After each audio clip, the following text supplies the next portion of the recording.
Alright guys, welcome back to the channel. I didn't want to do this video particularly, but something happened today which provoked me to do it. So I made a subject data request to the police, to West Mercia Police, for the body cam footage of my arrest, the grandparents' house search, and in custody when the arresting officer did not let the sergeant check the cuffs, etc, etc. By law, they have to let you have this data from the body cam footage, and also any other data the police hold on you. By law, by data protection law, they have to give you that data, basically, right? So they emailed back today saying they are implementing an exemption to the rule. Basically, you know, I've posted the email anyway, just an excuse not to give it to me, pretty much. You know, it would be different if I was under arrest for assaulting a PC or something where the body cam would have caught the crime or alleged crime. Obviously, in this case, the alleged offence, which we all know is a load of rubbish anyway, in terms of offence. You know, there's no offence there. Obviously happened in Lancashire, and the body cam footage we're after is purely the arrest in Kidderminster. So there's no need, there's no interference with any alleged offence for the body cam footage. The body cam footage simply shows the arrest, the house search, and what happened in custody, right? So there's no reason, there's no real reason they should be withholding that body cam footage from myself. However they are, right? So you guys can come to your own conclusion as to why they're doing that. Of course, they're doing it to be inconvenient. They don't want their ways, like how they've messed up, to be on social media, and they may think that I'll be posting it on social media. To be fair, I probably wouldn't be doing that until after the investigation is concluded, but they don't know that. Anyway, so that's that. So I thought I'd do a little video, show you guys West Mercia Police, and specifically Kidderminster Police Station, which is the station that arrested me, and that's where I went, right? They have a history of unlawful arrest, and I'm sure many police stations in the UK have that. I'm a keen watcher of Auditing Britain, AB on Auditing Britain. I'm sure you've all heard of him, you've all seen him. He's got 220 plus subscribers, and I remember he did a Kidderminster video where, you know, this guy, right, has done auditing all around the country for many years now, and he's never been arrested, right? He's been searched under Section 43 of the Terrorism Act many times, which we all know is unlawful, and he's won many civil claims from the police for that. But I've never seen him get arrested, I don't think. However, Kidderminster Police Station, right, it's the first police station, or one of very few with him, where they arrested him, right? And they put out a public apology from the boss, from the, I'm not sure who did it, but it was a top man who put the thing out on the internet, basically apologising for the unlawful arrest, right? They realised they messed up straight away when AB put his video online. So the purpose of this video is I'm going to give you guys an update in a minute on a few things regarding the case, as in my case, my arrest, and a few things they've been saying to my grandparents, which are, it's quite shocking, to be fair. And what I'm going to do, I'm going to play little snippets of AB's Auditing Britain's video. Big up to Auditing Britain for the video. Go and check his channel out, guys. Go and subscribe. He does an amazing job, and we all know subscribing and watching the video helps people to progress the channel and to help put more videos out like he has done already. So please go and subscribe to AB Auditing Britain on YouTube. I'm going to play a few little clips of his video highlighting how corrupt the Kidderminster police are at West Mercia, okay? And I just think it was quite relevant, really, because there are many things on his video which are very significant and similar to the experience I had with them, right? So, in custody, in Kidderminster, the sergeant read out my rights to me. One right is that you're entitled to have a copy of codes and practice, PACE, etc., right? Now, straight away I remembered AB asked for that and never got it, or I think he got it, but it was an out-of-date one, right? Which is completely against what they're supposed to do, all right? It might sound like a very small thing, but they have to give you codes of practice in date and valid, otherwise what's the point, right? So, when I was there, straight away I said to the sergeant, right, give me a copy of the of PACE. I want to read it in my cell, you know. And he was like, yeah, no problem, you know. That never came. Now, I rang the bell in the cell, and again, I asked for it. I asked for a cup of water as well. Nothing. Never came to me. So it just highlights the fact that Kidderminster Police Station do not follow what they're supposed to follow. And that's proven with Auditing Britain's video. You know, how many other people have been victim to how they deal with people, and it's not known. Obviously, AB was there filming, and within minutes, look what happened. You'll see the video in a minute, right? If you haven't seen it already, it's shocking, right? And me, again, I'm somebody who does YouTube now, and I'm able to put this out to the public and say, look, how they arrested me and what they arrested me for is unlawful. Now, okay, it came from Lancashire police. Kidderminster police were simply acting on, they were just executing the order from Lancashire. So essentially the unlawful arrest really lies with whoever made that decision in Lancashire, right? However, how Kidderminster dealt with it on my other video, if you go and check that out, guys, I've put it on a above, you'll see, right? Check that video out, how they dealt with the arrest, how they dealt with the search, unlawful or not, how they physically done it is shocking. It's, you know, it's it's not professional at all. It's not how it should be done, right? So this is on Kidderminster Police, sorry to say. And even though they were executing a warrant for Lancashire, you know, it's like me saying, well, I burgled somebody's house because I got told to do it. Yeah, the person who made me do it is obviously to blame, but the person who executed it should have done the diligence and checked first. I turn around to my guy and say, no, I'm not doing that. It's illegal, right? Or it's wrong. The police should have turned around and said, hold on a minute. We can't arrest him for that because X, Y, Z. Anyway, guys, I'm going to play you snippets of the video now in question with AB, Auditing Britain's video.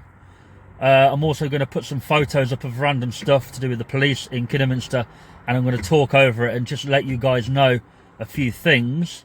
One shocking fact, right? We all know, or if we don't know already, my grandparents' house had an attempted burglary, attempted break-in about a week ago.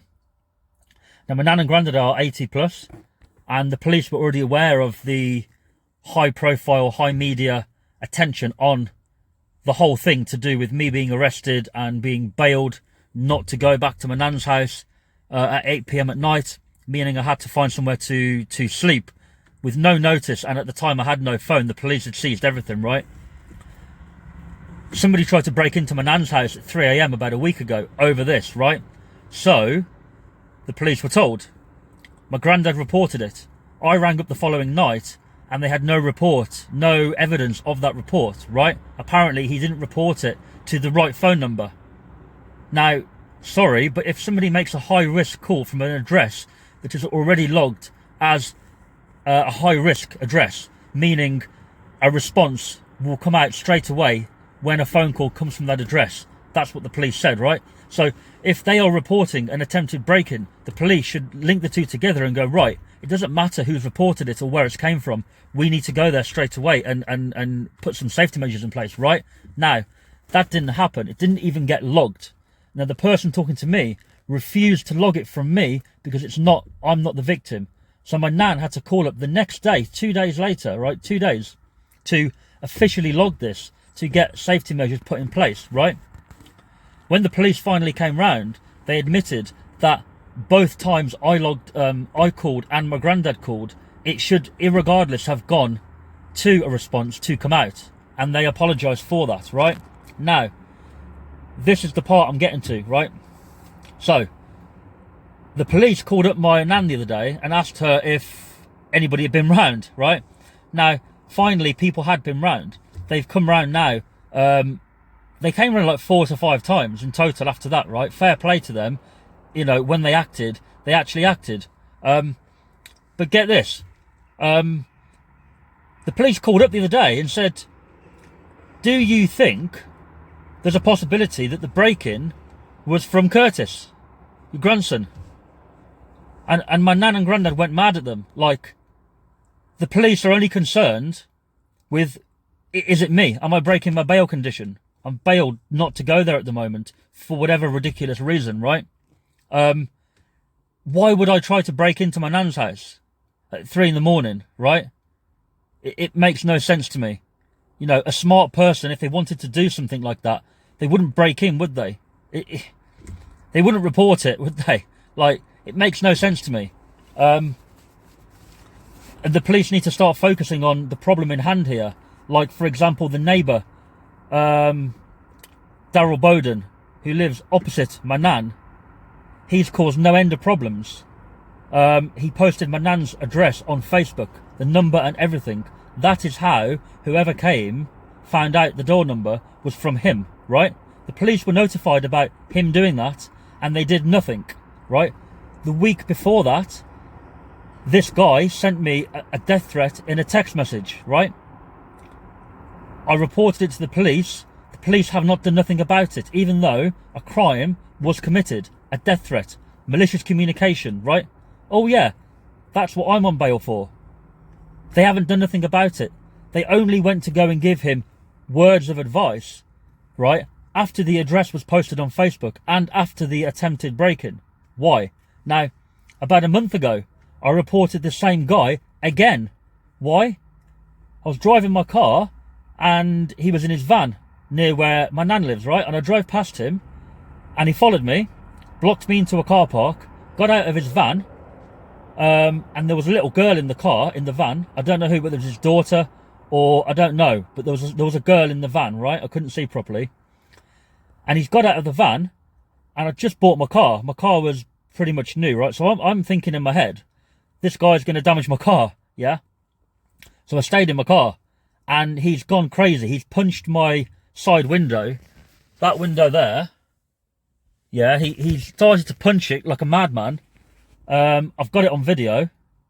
I've got him on video doing that.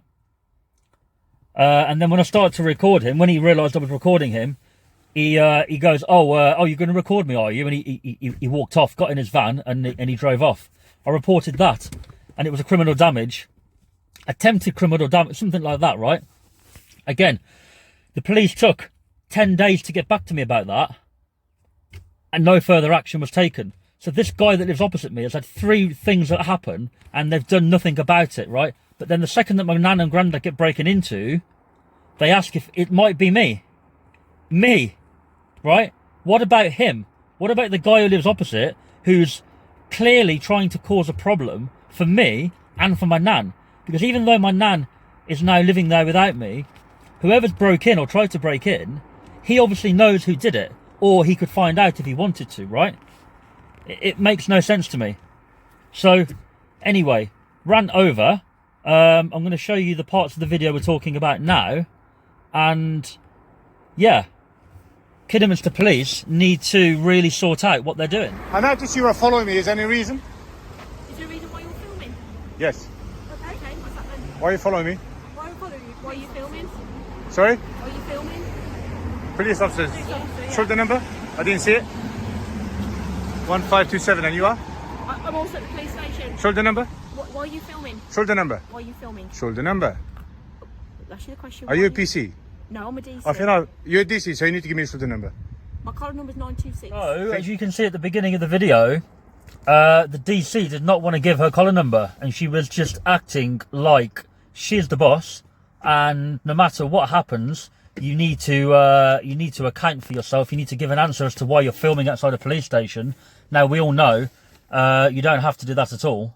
Filming outside the front of a police station is not illegal. In this day and age with auditors, it really should not be suspicious. You know, you can understand police coming out to say, hi, are you auditing? Okay, cool. And then letting the station know, look, there's a guy out there filming, right? Now, how she behaves is just, for me, it sums up my experience with how the police were. All the police who arrested me and stuff, they were exactly like her or worse. Is there any reason why you're following me? Is there any reason why you're filming? Yes. Okay. But why are you following me? Because you're filming. Because I'm filming, you you're follow filming me? the police station, yes. Anybody that films, you just follow them? Who's filming the police station, yes. Why? Because we don't know why you're filming the police station. Guys, you can see she's not happy. She's getting quite annoyed there because he's not following what she expects people to do who are innocent. He's not sort of giving her anything. Well done, AB. I commend you. But you can just see that she's agitated. She's clearly angry at him not doing what she tells him to do. You know, and you'll soon see how this unfolds in a minute. But she calls her uniform over. Well, she's clearly already called them. And we'll see what happens when the uniform cops come. Watch this. So because of that, you just followed me all this time? You know, you caused me alarm and distress with all this following. You're causing me alarm and distress because I work Am I? in the building. I want to know why you're filming it. And my uniform colleague here Ah, will yeah. speak to you. So, Yeah, these two ladies. All right, everyone. As you can see, she is not happy. She calls over uniform now, and she also says that she's alarmed and distressed by him filming where she works. A police officer is not able to be harassed, alarmed, and distressed while on duty. Obviously, they're human beings. Of course, they can be, right? They can feel that way. However, the law states they cannot be. So that offence, you know, if they're following you, you can essentially be harassed, technically, right? However, a police officer cannot be offended or harassed while on duty. Now, the uniformed copper comes over. I'm fairly sure this young lad was involved in the search in my nan's house. And out of the 6 of them that did that, my nan said he was the more, he was okay, you know, he wasn't completely tyrant. He was, she could see that he was kind of looking around like, you know, feeling sorry for my nan and granddad there at like 2 or 3 in the morning while they ransacked the house. So you'll see here, when AB asks the uniform, am I detained, right? The uniform officer correctly says, no, you're not detained. We just want to find out your details, right? And you'll see, the DC at some point is like, yes. She says yes, right? And as soon as she says yes, you notice the uniform officer all of a sudden is like, yes, you're detained. Because clearly he's new on the job. She's a DC. So they're same level, but she's CID, right? She's investigating, right? Detective constable, right? So generally, PCs will feel, you know, less superior to the CID. You know how it works. They're in the office, plain clothes, doing the detective work, and you've got the coppers in uniform on the beat, on the sort of out there on the streets. You know, it's always been the way, I think. So he quickly is like, yeah, you're detained. Clearly, he doesn't agree with the detainment, but she is the arresting officer, and she goes on to tell him to cuff AB. So watch how this unfolds, everybody. You've been following me for quite a while. so we've been told that someone, matched your description, has been walking around the police station, filming the cars. Well, The I reason kind for of, that? I came once. Came once where? I walked from that way and I just came and it's just Have you been around the back of the police station at all? the back. Yeah. I came from that way, yeah. Whatever I met. You tell him what I. The back being Broomfield Crescent. Where did you put the video? What's it? Am I being detained, guys? No, I'm just asking questions. Am I free to go? No. No, not at the moment. 'cause So I'm being. So there we have it. The uniform was like no to the detainment, and then she stepped in straight away when he said, am I free to go? And she said, no, you're not free to go.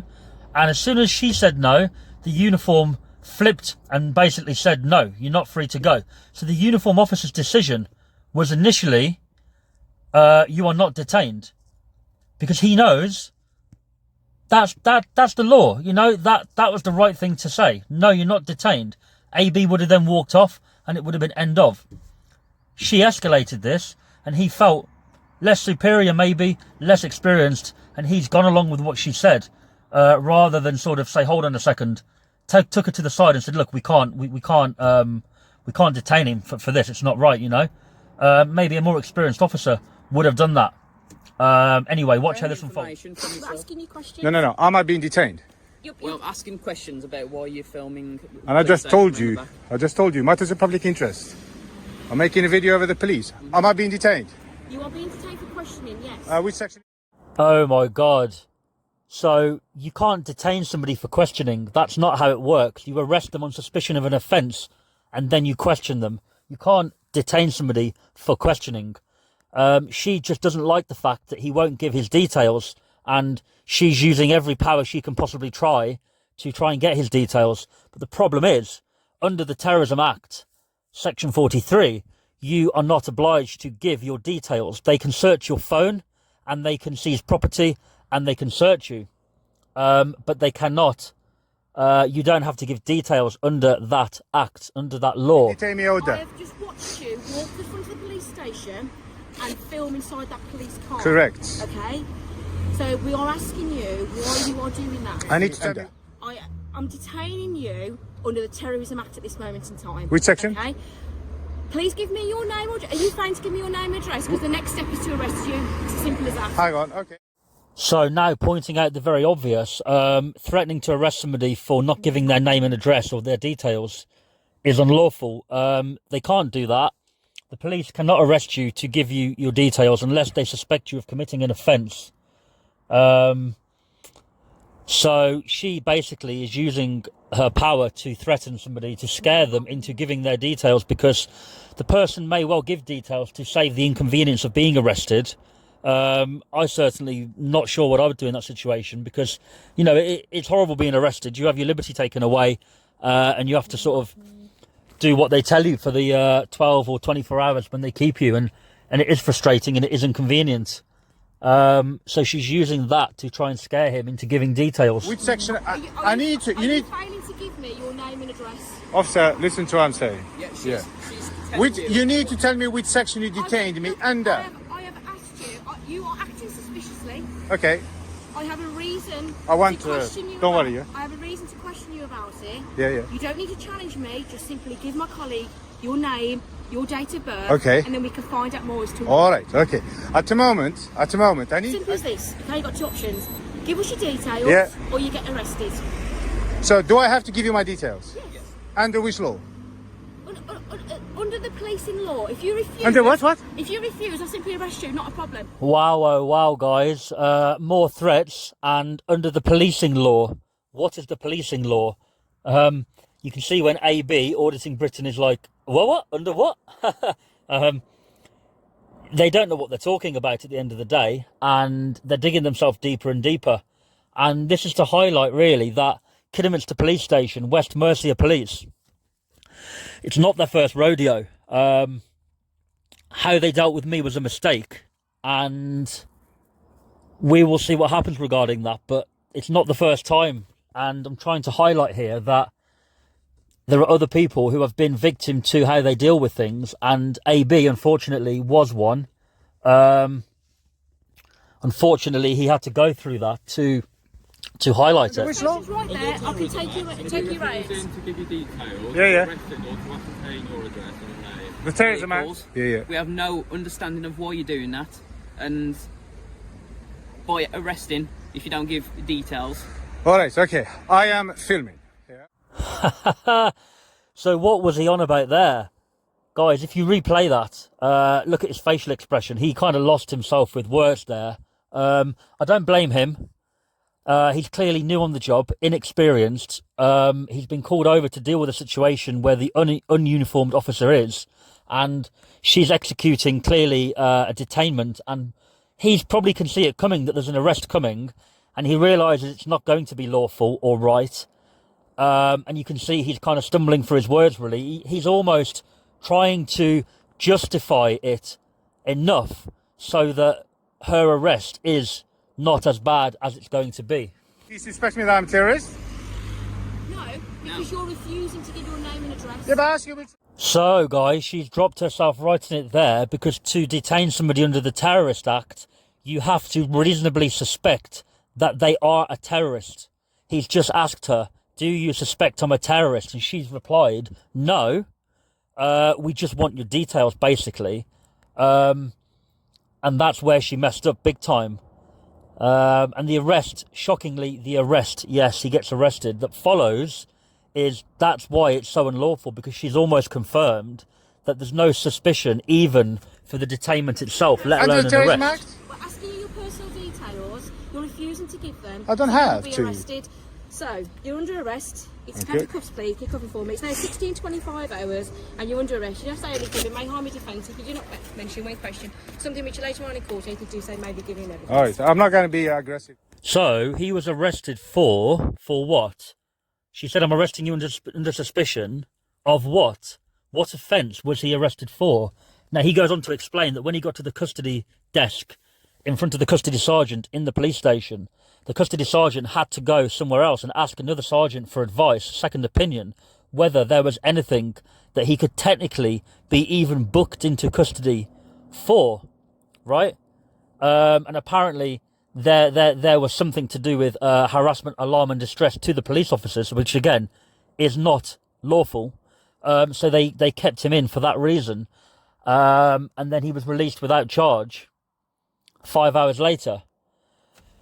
So, guys, what are we thinking about West Mercia Police and Kidderminster Police Station, specifically? I'm not saying West Mercia Police. Really, we're talking about Kidderminster Station, how things are dealt with in Kidderminster. So, thanks for watching the video, everybody. I'd like to give a big up to Auditing Britain. Please go and subscribe to his channel. I appreciate the clips in this video. As I say, unfortunately, he had to go through that. And this video is not targeting police or slating police. It's slating the specific officers involved in this video and in the case when they arrested me. That is all.